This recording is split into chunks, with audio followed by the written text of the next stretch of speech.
आता पाहणार टॉप 9 बातम्या जिल्ह्यातल्या। पालकमंत्री शिरसाट यांनी स्वतःच्या घरी बोलावून उपोषणकर्त्याचं उपोषण सोडलं। शेतकऱ्यांच्या प्रश्नावरून उपोषण करणाऱ्याला घरी बोलावून उपोषण सोडलं।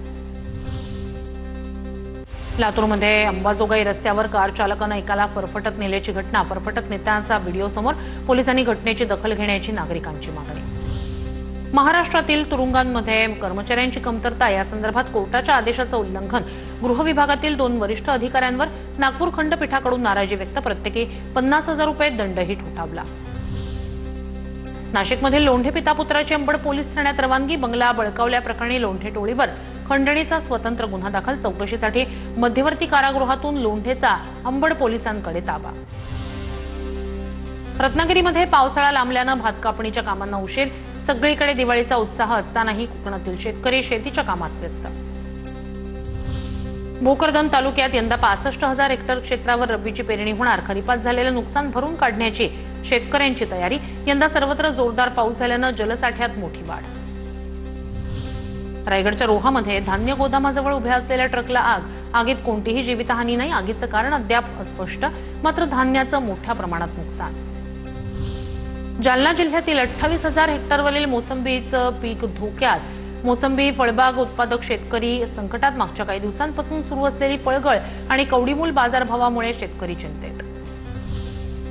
छत्रपती संभाजीनगरमधील शुभम परदेशी हत्या प्रकरणात आरोपींची संपत्ती जप्त करण्याची मागणी। नागदमध्ये ग्रामस्थांकडून मूक मोर्चा। हत्या प्रकरणातील 7 आरोपींपैकी एक आरोपी अजूनही फरार। आता पाहणार टॉप 9 बातम्या शहरातल्या। नाशिकमधील सप्तशृंगी मंदिर 22 ऑक्टोबर ते 6 नोव्हेंबर पर्यंत रात्री 12 वाजेपर्यंत खुलं राहणार। दिवाळी निमित्तानं भाविकांची होणारी गर्दी लक्षात घेता मंदिर प्रशासनाचा निर्णय। अतिवृष्टीसह पुरामुळे जिल्ह्यातील 22,000 हेक्टरवरील पिकांचं नुकसान। 52,879 शेतकरी बाधित। नुकसानग्रस्तांना आर्थिक मदत देण्यासाठी शासनानं 34 कोटी रुपयांचा आर्थिक निधी केला मंजूर। अंबरनाथमध्ये धर्मवीर आनंद दिघे नाट्य मंदिराचं उद्घाटन। उपमुख्यमंत्री एकनाथ शिंदेंच्या हस्ते नाट्य मंदिर गृहाचं उद्घाटन। यावेळी अभिनेते अशोक सराफ, मकरंद अनासपुरे आणि सिद्धार्थ जाधव यांच्यासह अनेक दिग्गज कलाकारांची उपस्थिती। राज्यात 5,500 शाळांमध्ये विजेचा अभाव। केंद्रीय शिक्षण मंत्रालयाच्या UDAS प्लसच्या अहवालात अनेक धक्कादायक बाबी समोर। राज्यातील 1,08,250 शाळांचा अहवालात समावेश। राज्यात वैद्यकीयच्या 150 जागा वाढल्या। तिसऱ्या फेरीत विद्यार्थ्यांना 300 जागा उपलब्ध होणार। देशभरातील एकूण जागांची संख्या 67,000 जाणार।